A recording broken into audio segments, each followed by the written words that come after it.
तो दोस्तों, यूपीएससी एक ऐसा एग्ज़ाम है जिसे पास करने के बाद तीन वर्गों में अधिकारियों का चयन होता है। इन तीन वर्गों में पहला वर्ग जो है उसे हम कहते हैं ऑल इंडियन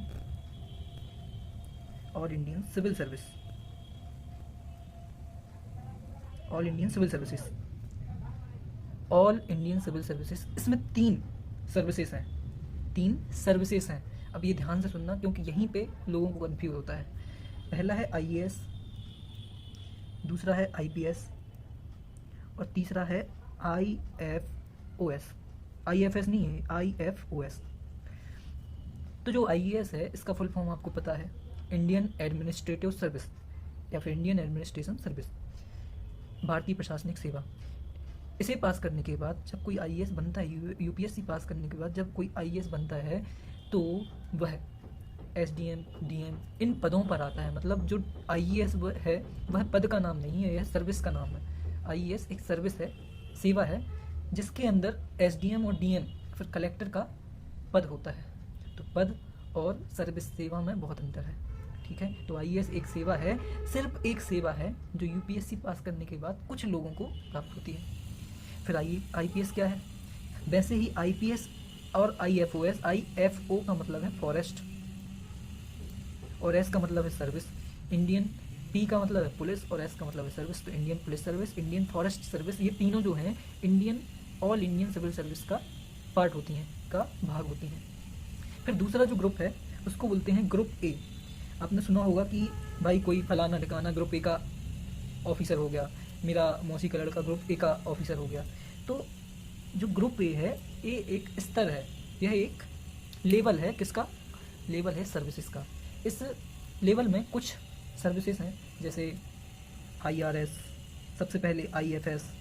आईएफएस मतलब यहाँ पे एफ का मतलब है फॉरेन, विदेश, FOREIGN, फॉरेन अर्थात विदेश। तो Indian foreign service, Indian revenue service, revenue का अर्थ होता है राजस्व विभाग। राजस्व विभाग में जो अधिकारी होते हैं वो ITS, Indian trade service, Indian account civil service, जो वह सर्विस जिसमें अकाउंट्स जो होते हैं उनका ऑडिट होता है, वो होता है IACS. Indian railway traffic service, Indian railway account service.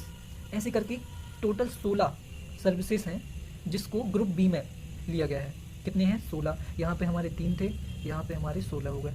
तो हम कहाँ थे? Group A. जो ग्रुप ए में 6 सर्विसेज हैं, सॉरी 16 सर्विसेज हैं। और इन 16 सर्विसेज के बाद जो ग्रुप बी है, ग्रुप बी में 5 सर्विसेज हैं, जिसमें डेनिक्स, आपने कभी नाम सुना होगा, डेनिक्स जो अंडमान निकोबार और दादर एवं नगर हवेली, जितनी भी हमारी यूटीज़ हैं, यूनियन टेरिटरीज़ हैं, उन पर जो सिविल सर्वेंट होते हैं और उन पर जो पुलिस सर्वेंट होते हैं, वो जो होते हैं उनका जो चयन होता है वो भी यूपीएससी से ही होता है। और यूपीएससी के ग्रुप बी में उनको क्या किया गया है? मेंशन किया गया है। इसमें टोटल 5 सर्विसेज होती हैं। डेनिप्स का फुल फॉर्म है Delhi and Nicobar island police service, और डेनिक्स का फुल फॉर्म है Delhi and Nicobar island civil service. तो ये ऐसे करके कुल कितनी 5 सर्विसेज हैं।